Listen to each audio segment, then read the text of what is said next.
하나님의 말씀은 욥기 1장 1절부터 12절까지 말씀인데요. 6절부터 12절까지 말씀을 함께 읽도록 하겠습니다. 욥기 1장 6절부터 12절까지 말씀을 함께 읽습니다. 하루는 하나님의 아들들이 와서 여호와 앞에 섰고 사탄도 그들 가운데 온지라. 여호와께서 사탄에게 이르시되 내가 어디서 왔느냐? 사탄이 여호와께 대답하여 이르되 땅을 두루 돌아다녀 여기저기에 다녀왔나이다. 여호와께서 사탄에게 이르시되 내가 내 종 욥을 주의하여 보았느냐? 그와 같이 온전하고 정직하여 하나님을 경외하며 악에서 떠난 자는 세상에 없느니라. 사탄이 여호와께 대답하여 이르되 욥이 어찌 까닭없이 하나님을 경외하리까? 주께서 그와 그의 집과 그의 모든 소유물을 울타리로 두르심 때문이 아니니까. 주께서 그의 손으로 하는 바를 복되게 하사 그의 소유물이 땅에 넘치게 하셨음이니이다. 이제 주의 손을 펴서 그의 모든 소유물을 치소서. 그리하시면 틀림없이 주를 향하여 욕하지 않겠나이까? 여호와께서 사탄에게 이르시되 내가 그의 소유물을 다 내 손에 맡기노라. 다만 그의 몸에는 내 손을 내지 말지니라. 사탄이 곧 여호와 앞에서 물러가니라. 아멘. 오늘부터 욥기를 묵상하게 되는데요. 욥기를 묵상하는 것은 쉬운 것은 아닐 것입니다. 욥의 친구들과 나누는 대화의 내용도 크게 그거 같고 또 논쟁점도 우리가 사실은 좀 찾기가 어려운 것 같아요. 인과응보에 대하여서 욥의 친구들이 말하지만 인생은 인과응보로 되지 않는다라고 말하여도 그들이 하는 말은 사실은 어떨 때는 하나님의 말씀처럼 들리기도 하고 저 말이 맞지 않을까라고 헷갈리게 하는 본문들이 꽤나 많은 것이 욥입니다. 본문만 어려운 것이 아니라 욥의 인생을 두고 봐도 욥은 참 어렵습니다. 욥이 이 1장에서 겪는 일들, 이제 내일이면 아마 큰 욥의 사건들을 만나게 되겠지만 1장 이 전반전에 1절부터 12절까지 있는 내용에 보면 욥은 정말 경건한 사람이고 그는 많은 재산을 가지고 있고 또 자녀도 많았고 그 가운데 더욱더 경건하게 자녀들까지 삶을 가르치는 자입니다. 그런 그에게 누구도 예측할 수 없는 일들이 한꺼번에 일어나는데 오늘 읽은 본문에는 무엇이 있는가 하면 사탄이 등장을 합니다. 구약 성경에서 사탄은 항상 하나님을 대적한다 이렇게만 나오지는 않습니다. 여기에 나오는 사탄이 여러분 보시면은 하나님의 아들들이 와서 여호와 앞에 섰고 사탄도 그들 가운데서 대에 온지라. 7절에 보시면 여호와께서 사탄에게 이르시되 내가 어디서 왔느냐? 사탄이 여호와께 대답하여 이르되 땅을 두루 돌아다니며 여기저기 다녀왔나이다. 여기 땅을 두루 돌아다녀서 여기저기 다녀왔습니다 라고 하면서 8절에 보면 하나님과의 대화 중에 네가 욥을 보았느냐라고 말하는 것을 보면 여기에 구약성에서 말하는 사탄은 우리가 말하는 악을 행하는 자만 뜻하는 것은 아닙니다. 이것은 하나님의 세상을 통치하시는 하나의 세력으로서 이 사탄에 대해서 말하는데 신약성경에 명료하게 악을 행하는 자로 나타나지만 구약성경은 이 욥기의 본문만 봐도 그것은 명확하지 않습니다. 그냥 세상을 돌아다니며 하나의 통치자로서의 역할도 사탄에게 있었던 것으로 볼 수가 있습니다. 실제로 여기에 사탄으로 번역된 이 히브리 단어는 그렇게 통치자로 바꿔도 크게 의미가 달라지지는 않습니다. 그를 향하여서 네가 내 종 욥을 보았느냐라고 말하며 온전하고 정직하고 하나님을 경외하고 악에서 떠난 자는 세상에 없느니라 라고 말하였습니다. 하나님께서 세상을 돌아보고 오는, 세상을 통치하고 오는 하나님 앞에 나와 보고하는 그 사단을 향하여서 네가 내 종 욥을 봤느냐 그렇게 묻습니다. 그랬더니만 사단이 뭐라고 말하는가 하면 까닭 없이 어찌 하나님을 경외하리까. 그래서 10절에 보시면 하나님께서 집과 모든 소유물을 그리고 안전한 울타리를 주셨고 그 모든 것에 복을 주셨습니다. 이렇게 말할 때에 말하였습니다. 보고를 했지요. 그랬더니만 이제 하나님께서 그에게 그러면 네가 말한 대로 그의 생명만 제외하고 다 내 손을 한번 대봐라 라고 말씀하세요. 여러분, 욥이 죄 때문에 고난을 당하거나 자식을 잃거나 재산을 잃거나 몸에 병이 난 것이 아닙니다. 욥은 잘못한 것이 하나님조차도 없다라고 말씀하시는데 그의 몸에는 병이 나고 자식은 잃었고요.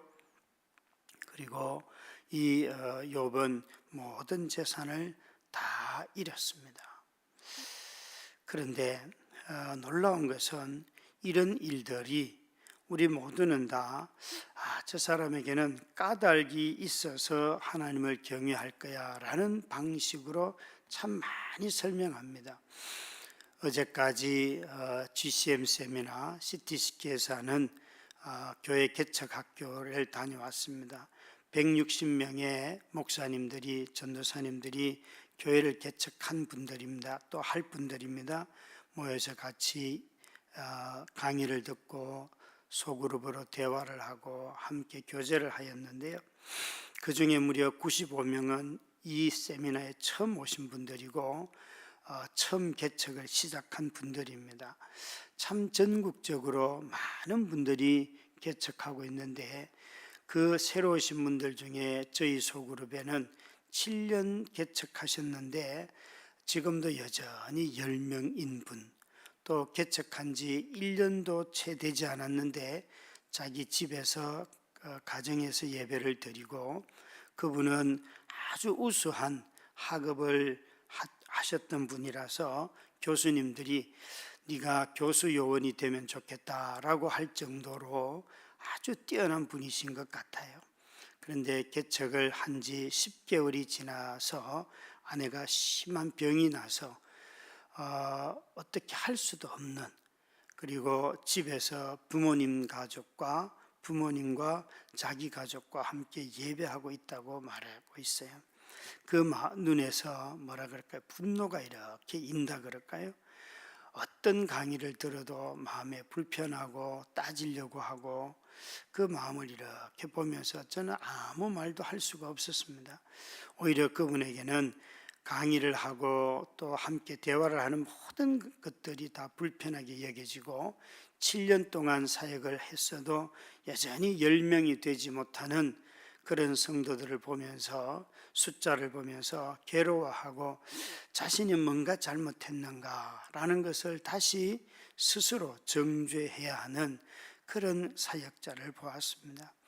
여러분, 우리 모두는 다 하나님의 부르심을 입고 그것이 목회를 하든지 직장에 가든지 인생을 결혼을 하든지 간에 어려움이 찾아오면 마음 한켠에서 인과관계로 보지 함에도 불구하고 내가 그때 이런 일들을 잘 했더라면, 또 이렇게 하지 않았더라면 이라고 생각할 때가 참 많이 있습니다. 인간은 타락하여서 스스로가 죄인이라는 것을 깨닫는 방법 중에 하나가 끊임없는 자기 비난입니다.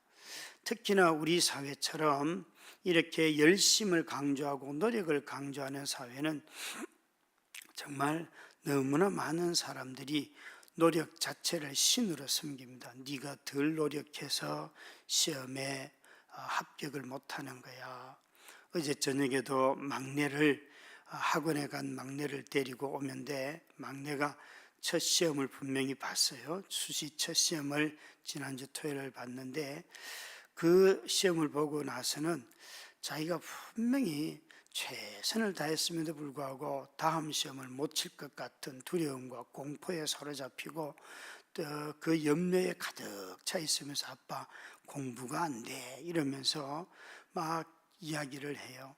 가만히 보니까 무엇을 생각하고 있는가 하면 학교들마다 입시 전형들이 다 다르니까 다음에 볼 학교는 전형이 다르니까 이걸 어떻게 준비해야 되는지 그 고민을 참 많이 하고 있어요. 전 가만히 그 이야기를 들으면서 이것이 정말 아이들을 교육하는 걸까 이런 생각을 마음속으로 하게 돼요.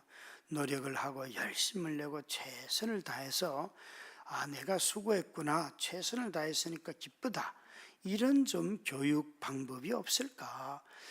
끊임없이 경쟁하고 그래서 그 경쟁의 쳇바구니 속에서 살아가면서 자기를 끊임없이 비난해야 되는 이런 일들이 왜 우리 사회에 어릴 때부터 이렇게 아이들에게 차고 넘칠까요?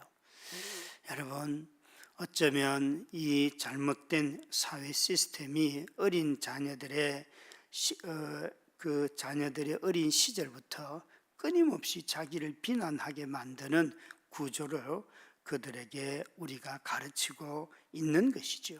이런 것을 회개하고 돌이키고 이런 악들을 내려놔야 할 터인데, 인간은 끊임없이 자기 비난하는 이 악으로부터 돌이키지 않고는 우리 모두가 다 자기 삶에 자족하고 만족할 일은 없을 것입니다.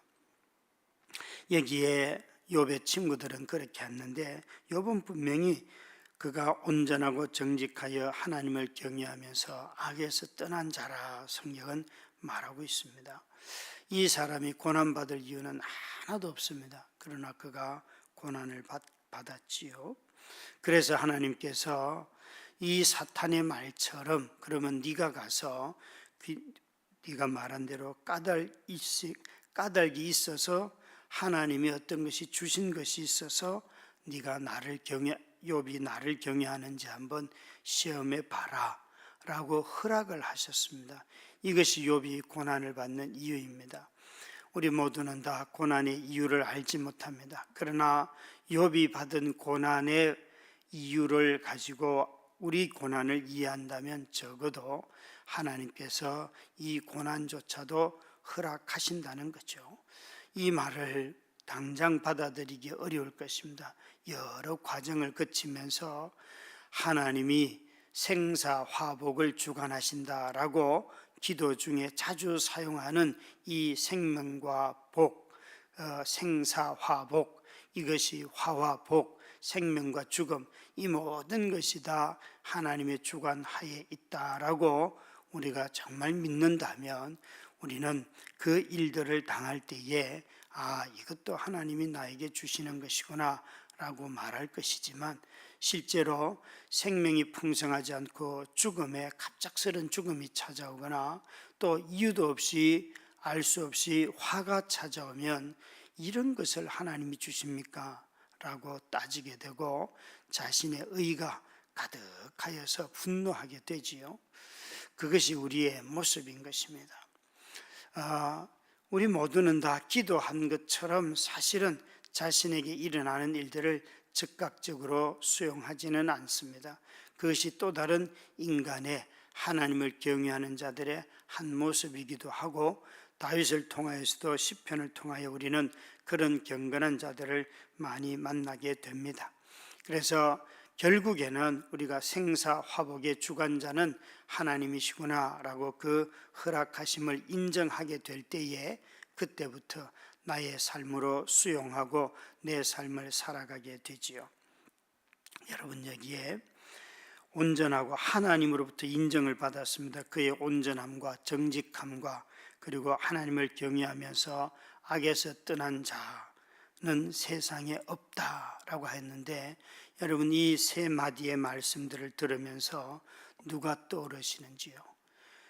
온전하고 정직하여 하나님을 경외하면서 악에서 떠난 세상에 있는 자, 누가 떠오르는지요? 여러분, 그분은 예수 그리스도이십니다.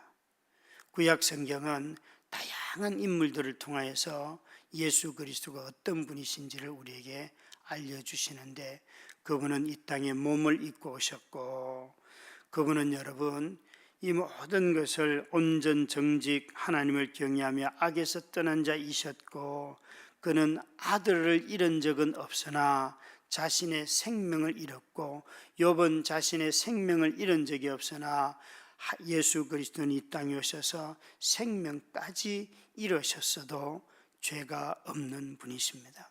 그분은 결혼을 하신 적이 없으나 싱글로 사시면서도 그는 온전하게 정직하게 거룩하게 하나님을 경외하며 사신 자이셨습니다. 그분은 모든 소유를 잃은 적이 있을 뿐만 아니라 자신이 입었던 옷까지도 결국에는 다 빼앗기고 그것을 찢어서 제비 뽑기 했던 그런 일도 경험을 하셨습니다.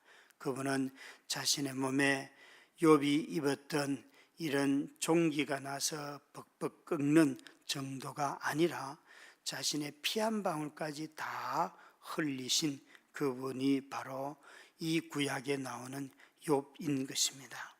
우리 주 예수 그리스도는 죄 없는 자로서 이 땅에 오셔서 우리 모두를 위하여 하나님 앞에 경건하게 그 순종을 다 완성하신 분이십니다. 그래서 우리 하나님께서 그 그리스도를 통하여서 저와 여러분을 구원하셨습니다.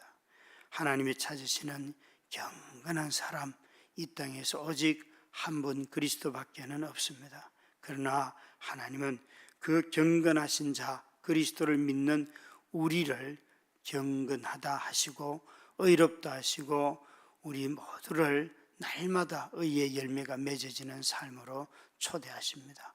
저와 여러분의 삶 가운데 이 욥처럼 우리의 생명을 위협하는 일들이 많이 있어도 우리에게 그리스도가 있다 보아라, 그 그리스도를 통하여서 너희의 구원이 이루어졌다, 너희도 그 완성된 구원의 날이 성취될 날을 바라보면서 이 인생을 살아가라. 그것이 하나님이 원하시는 경건이다. 힘들고 어려우면 따지기도 하고 또 고통스러우면 소리도 지르기도 하고 또 친구들이 와서 시비를 걸면 함께 의문을 제기하기도 하고 심지어 우리에게는 하나님 앞에 나아가서 의문을 제기할 만큼 그런 자유함도 우리에게 주셨습니다. 여러분, 의심하고 때로는 의문을 갖고 하는 이 모든 것이 믿음 안에 있다는 사실을 꼭 기억하시고, 의심 없는 믿음이 아니라 의심하고 생각하고 그래서 하나님을 다시 깨닫는 저와 여러분의 믿음이 장성한 자에 이르러서 지각을 사용해서 분별하고 그것을 경험하는, 말씀을 경험하는 저와 여러분이 다 되시기를 주의 이름으로 축원합니다. 우리 함께 합심 기도를 드리도록 하겠습니다. 자막을 통하여 함께 기도드립니다. 우리 삶을 주관하시는 하나님, 저희가 크고 작은 어려움을 만날 때 하나님이 찾으시는 사람이 되려는 마음을 주옵소서. 고통과 고난을 통해 지혜와 믿음이 깊어지게 하시고 예수 그리스도를 더욱 붙잡게 하옵소서. 고난 중에 있는 성도들에게 우리의 소망을 굳게 붙잡게 하시고 예수 그리스도 안에서 평강과 안식을 허락하여 주시옵소서. 오늘도 전쟁의 공포와 매일 죽음의 위협 앞에 살아가는 가자 지구의 주민들에게 속히 평화를 주시옵소서. 예수님 그리스도의 이름으로 기도합니다. 아멘.